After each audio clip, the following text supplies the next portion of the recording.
Hola queridos amigos y hermanos de Casa de Oración y todos aquellos amigos y hermanos que nos ven a través de este medio, les mando un abrazo grande y que el Señor los bendiga a todos. Bueno, hoy día vamos a leer el libro de Apocalipsis en el capítulo 3, versículo 14, vamos a ver la Odisea, la iglesia materialista. Apocalipsis 3:14 dice lo siguiente: y escribe al ángel de la iglesia en la Odisea, he aquí el Amén, el testigo fiel y verdadero, el principio de la creación de Dios, dice esto. Bien, el nombre de la Odisea significa o bien el gobierno del pueblo o el juicio de parte del pueblo. Para muchos teólogos que interpretan la Biblia de forma histórica, esta es la iglesia actual, la última iglesia antes de la venida del Señor. Para otros no lo interpretan de esta manera, por lo tanto, para ellos el mensaje no tiene que ser exclusivamente para nuestros tiempos, sino que también ha sido para tiempos anteriores. Mi consejo es que usted escuche este mensaje y examine su vida a la luz de este. El Señor Jesús se refiere a sí mismo como el Amén, el testigo fiel y verdadero, el principio de la creación de Dios. Como el Amén, que significa así sea, Él es la encarnación de la fidelidad y de la verdad, y el que garantiza y cumple las promesas de Dios. Él garantiza, escuche bien, y cumple las promesas de Dios en nuestras vidas. Segunda de Corintios capítulo 1 versículo 19 dice: porque el Hijo de Dios Jesucristo, que entre vosotros ha sido predicado por nosotros, por mí, Silvano y Timoteo, no ha sido sí y no, mas ha sido sí en él, porque todas las promesas de Dios son en él sí y en él amén, por medio de nosotros para la gloria de Dios. Fin de la cita. ¿Entiende usted esto o no lo entiende? Usted tiene el sí y el amén para todas las promesas que Dios ha dado a su iglesia en este tiempo. Usted no tiene el sí o no, usted tiene el sí y usted tiene el amén. Debemos creerlo de todo corazón, queridos hermanos, y vivir a la luz de esta realidad. Es asimismo el originador de la creación de Dios, tanto material como espiritual. La expresión el principio de la creación de Dios no significa que Él es la primera persona que Dios ha creado. Él nunca fue creado, más bien significa que comenzó la creación. No dice que Él tuvo comienzo, sino que Él es el principio de la creación. Él es el origen de la creación de Dios y Él es preeminente sobre toda la creación. Juan 1:3 dice, 1:1, dice lo siguiente: en el principio era el Verbo, y el Verbo era con Dios, y el Verbo era Dios. Este era en el principio con Dios. Todas las cosas por Él fueron hechas, y sin Él nada de lo que ha sido hecho fue hecho. En otras palabras, Jesucristo no es creación, sino es el mismo creador. Apocalipsis 3:15, continuando con la lectura, dice: yo conozco tus obras, que ni eres frío ni caliente. Ojalá fueses frío o caliente. En la Odisea llegaban las aguas de un acueducto, y no eran ni calientes para relajar y rehabilitar, y tampoco eran frías como para refrescar a la persona. En otras palabras, no eran aguas muy agradables. Este tipo de agua, dice el Señor, le hacen vomitar, o como nosotros solemos decir, me enferma. Eso es lo que el Señor le quiere decir. Cuando uno está enfermo, ¿qué hace? Muchas veces, no siempre, obviamente, pero tiene náuseas. Bueno, a Dios le da náuseas este tipo de aguas. Las personas calientes son personas que luchan realmente por vivir una vida consagrada de acuerdo con la palabra de Dios. Las frías son aquellas que han rechazado abiertamente el Evangelio. Los tibios son personas no salvas, pero que no rechazan abiertamente el Evangelio del Señor. Son los simpatizantes que van a la iglesia. Jesús dice, yo conozco tus obras, porque nuestras obras y nuestro carácter son el resultado de nuestra vinculación con Cristo. Si nosotros estamos vinculados con Cristo, nosotros, dice el mismo Señor, vamos a dar mucho fruto. Todo pámpano unido a Él, dice el mismo Señor, va a dar mucho fruto. Mateo 7, versículo 16, dice lo siguiente, por sus frutos los conoceréis. ¿Acaso se recoge uva de los espinos o higo de los abrojos? Así todo buen árbol da buenos frutos, pero el árbol malo da frutos malos. No puede el buen árbol dar malos frutos, ni el árbol malo dar frutos buenos. Fin de la cita. Bien, la iglesia de la Odisea tiene la sombría y muy oscura cualidad de no tener ningún elogio. Por eso el Señor va directamente al reproche, porque no tiene nada que elogiarles, absolutamente nada, en comparación a otras iglesias escritas aquí en este mismo libro. Para mí, como dice Samuel Pérez Millo, esta era una iglesia teórica en Biblia. Sabía, conocía la palabra, económicamente estable y que duermen seguros en sus perfecciones y no se dan cuenta que el Señor está a punto de vomitarlos de su boca. William MacDonald dice lo siguiente, la iglesia en la Odisea ni era fría ni caliente, era abominablemente tibia. El Señor hubiese preferido que hubiera sido extremada en su indiferencia o en su celo, pero no, era lo suficientemente tibia como para engañar a la gente y hacerla pensar que era una iglesia de Dios, y tan repugnantemente tibia en las cosas divinas que le causaban asco al Altísimo. Fin de la cita. Matthew Henry dice también, Cristo espera que los hombres sean sinceros. ¿Cuántos profesores de doctrina del Evangelio no son fríos ni calientes? Excepto porque son indiferentes en asuntos necesarios y ardientes en disputas sobre cosas de menor importancia. Fin de la cita. Matthew Henry hace una observación muy acertada y útil.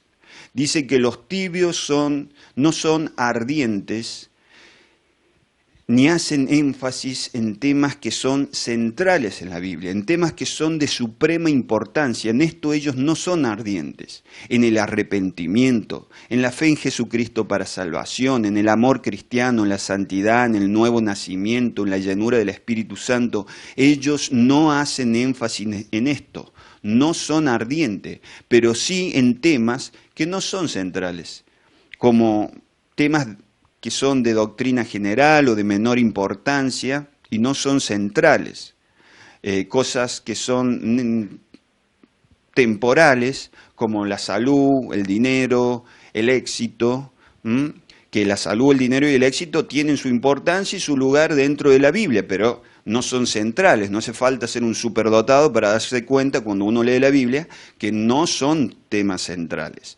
Bueno, los tibios hacen un fuerte énfasis en estos temas que no son precisamente centrales.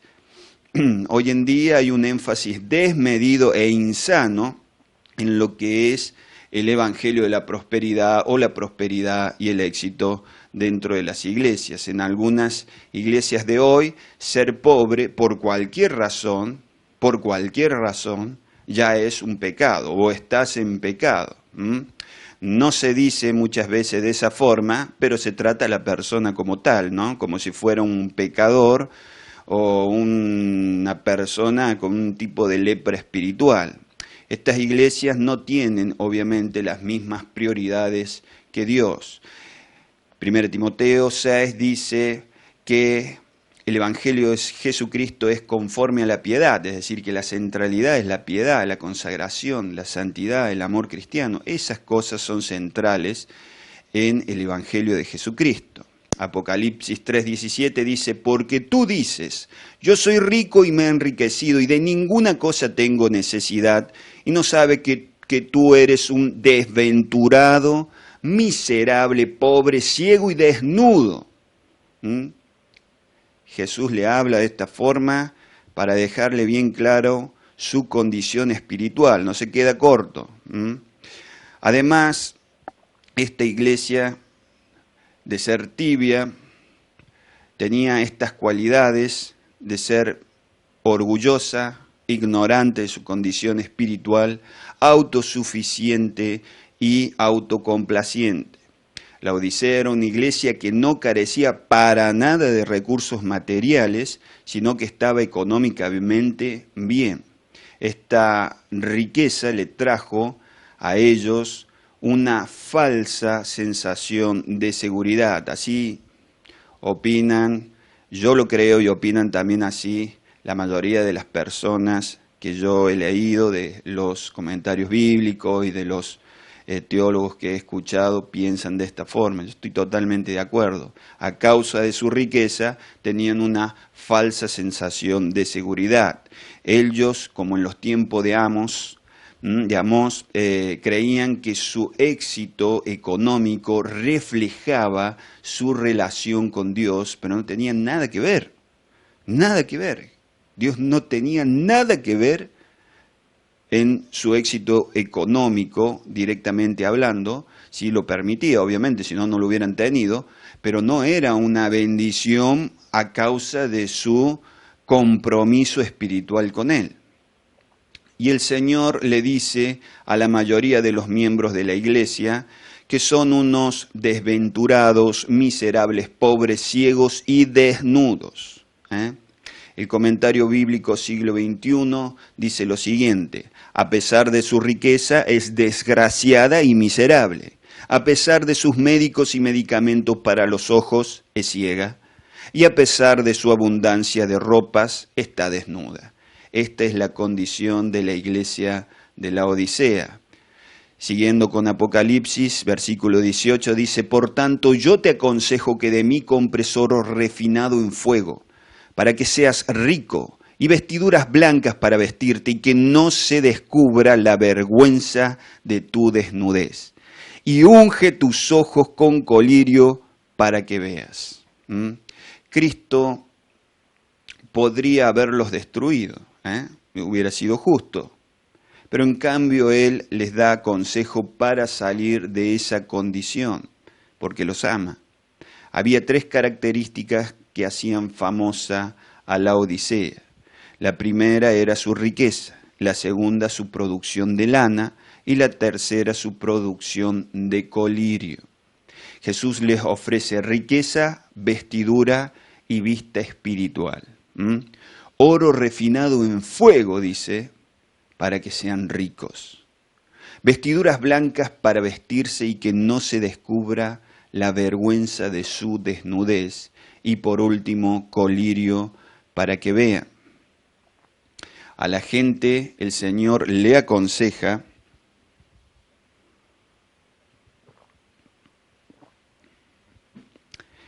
que compren del Señor oro refinado por fuego, es decir, oro que no tuviera impureza, la inestimable riqueza de la verdadera salvación, una relación pura, íntima, real, sincera con Él. Esto Él le dice que compren, oro refinado por fuego. Después la Odisea era conocida también, como hemos dicho, por su lana, pero era lana negra, y el Señor le dice, no quiero que sigan confiando en su indumentaria, en su ropa. Las ropas de la Odisea simbolizan sus pecados, y Dios, en vez de ofrecerle ropas negras, les ofrece ropas como blancas, que tapen la vergüenza de su pecado. No es pecado ponerse ropa negra, nadie me vaya a malentender. Él les ofrece las obras justas y la piedad que siempre acompañan a la verdadera salvación. Por último, debían ungir sus ojos con colirio, es decir, que debían conseguir una verdadera visión espiritual, un verdadero discernimiento espiritual por medio del alumbramiento o la iluminación del Espíritu Santo. El verdadero colirio espiritual es Él, el Espíritu del Señor. Apocalipsis 3:19 dice: yo reprendo y castigo a todos los que amo, sé pues celoso y arrepiéntete. Si usted ha hecho algo mal y el Señor le ha disciplinado duramente, agradézcale al Señor, póngase alegre, porque Él lo ama, lo ama. Aquellos que tienen el apodo de cristiano y hacen cosas malas y no sufren consecuencias malas inmediatas, no sufren una reprensión de parte del Señor, esas personas deben entristecerse realmente. Pero usted que es un cristiano sincero y que usted hizo algo que no debía hacer y ahí nomás el Señor le disciplinó y quizás duramente, alégrese porque el Señor le ama. El amor del Señor para con la iglesia se ve en su reprensión y en su disciplina. Con ternura y paciencia llama a esta iglesia de la Odisea, que es una iglesia nominal o profesante, pero no salva, nominal o profesante, pero no salva, a arrepentirse y vivir celosamente para Él. Ahora, Él les llama a amar al Dios que ellos aborrecían y aborrecer al pecado que ellos amaban. Carlos Spurgeon dice: el pecado y el infierno están casados, a menos que el arrepentimiento declare el divorcio. Fin de la cita. Bárbaro. Lo que él dice es muy bueno, esa meditación de Carlos Spurgeon. Apocalipsis 3:20 dice: he aquí yo estoy a la puerta y llamo. Si alguno oye mi voz y abre la puerta, entraré a él y cenaré con él y él conmigo. El Señor está afuera de la iglesia nominal o profesante, no salva, como ya hemos dicho, llamando con cortesía e invitándolos a cada uno de ellos a tener una verdadera comunión con Él y a abandonar este tipo de vida pseudo cristianas que ellos llevaban. Trench dice lo siguiente: cada hombre es dueño en la casa de su propio corazón. Es su fortaleza. Él ha de abrir sus puertas. Tiene la solemne prerrogativa, el sobrecogedor privilegio de rehusar abrir. Pero si rehúsa, está ciegamente luchando contra su propia felicidad. Él es un desventurado vencedor. Fin de la cita. Cenar con Él significa que tendrán una amorosa comunión e intimidad espiritual con Él y con los que también se arrepientan y crean en Él. La cena en el idioma griego era la última comida antes que cayera la noche. La noche puede simbolizar aquí el juicio, ¿no? Apocalipsis 3:21 dice, y presten mucha atención a lo que aquí dice: al que venciere, le daré que se siente conmigo en mi trono. ¿Escuchó? Conmigo en mi trono. Así como yo he vencido y me he sentado con mi Padre en su trono. Esta promesa es impresionante. Sentarse con el Señor en su trono. ¿Ha meditado alguna vez en esta promesa realmente? Estoy seguro que muchos de ustedes ya la han leído, pero ¿realmente se han sentado a meditar en esta promesa? Es grandiosa, es grandiosa. ¿Cuánto tiempo nosotros hemos invertido en meditar en ella? Es una motivación impresionante la que el Señor nos da. Es una promesa impresionante. Y quizás que nosotros ni siquiera nos hemos intentado imaginar lo que eso significa. Sentarnos en el trono con Jesús y el Padre. Es impresionante lo que Él está prometiéndonos. Se promete al vencedor que compartirá la gloria del trono de Cristo y que reinará con Él en la eternidad. Los que sigan al Señor en humildad, en rechazo y en sufrimiento, le seguirán también en gloria. Es una gloriosa promesa para la iglesia.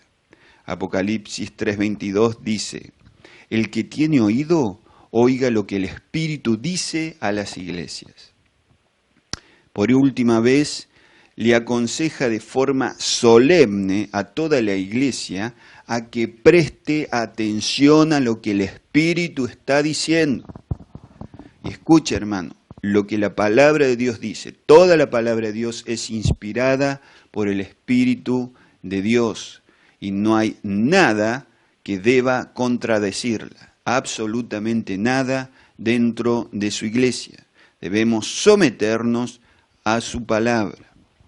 W. MacDonald dice lo siguiente, es una reflexión final para terminar, escuche que es muy buena. Dice así: sea cual sea la interpretación que le demos al libro de Apocalipsis, es innegable que la iglesia de la Odisea presenta una vívida imagen de la era en que vivimos. Abunda la vida lujosa por todas partes, mientras que hay almas que perecen por falta del Evangelio. Los cristianos están llevando coronas en lugar de cruces. Nos agitamos y emocionamos más por los deportes, la política o la televisión que por Cristo. Hay poco sentimiento de necesidad espiritual, poco anhelo por un verdadero avivamiento. Damos lo mejor de nuestras vidas al mundo de los negocios y luego entregamos al Señor el remanente de una carrera malgastada. Nos cuidamos solícitos de nuestros cuerpos que en pocos años volverán al polvo. Acumulamos en lugar de abandonar, amontonamos tesoros en la tierra en lugar de en el cielo. La actitud general es: nada es demasiado bueno para el pueblo de Dios. Si no me cuido yo, ¿quién me va a cuidar? Prosperemos en el mundo y demos nuestras veladas libres al Señor. Esta es nuestra condición en vísperas del regreso de Cristo. Fin de la cita. Muy buena reflexión. Excelente reflexión. ¿Y usted, querido hermano, se identifica con la iglesia de la Odisea? Vamos a orar y vamos a hablar con Dios. Padre Santo y Dios amado, te damos gracias, Señor, por todo lo que tú nos das. Te pedimos que nos libres de llevar vidas como la llevaban estas personas de la iglesia de la Odisea. Padre, que nosotros realmente dependamos en ti para todo, Señor. Que seamos personas que tengamos una real y verdadera comunión contigo. Que seamos personas que tengamos las obras y el carácter que tú deseas que tengamos, Señor nuestro, y que tengamos el discernimiento y la visión que tú quieres que nosotros tengamos. Es lo que te pedimos de todo corazón, en el nombre de Jesucristo. Amén. Si quiere aprender más de la palabra de Dios, visite nuestra página web www.elcaminoverdadero.com, donde podrá utilizar material gratuito, o nuestro canal de YouTube, El Camino Verdadero, o nuestra página de Facebook, Cristianismo Bíblico para Todos. Que Dios le bendiga abundantemente.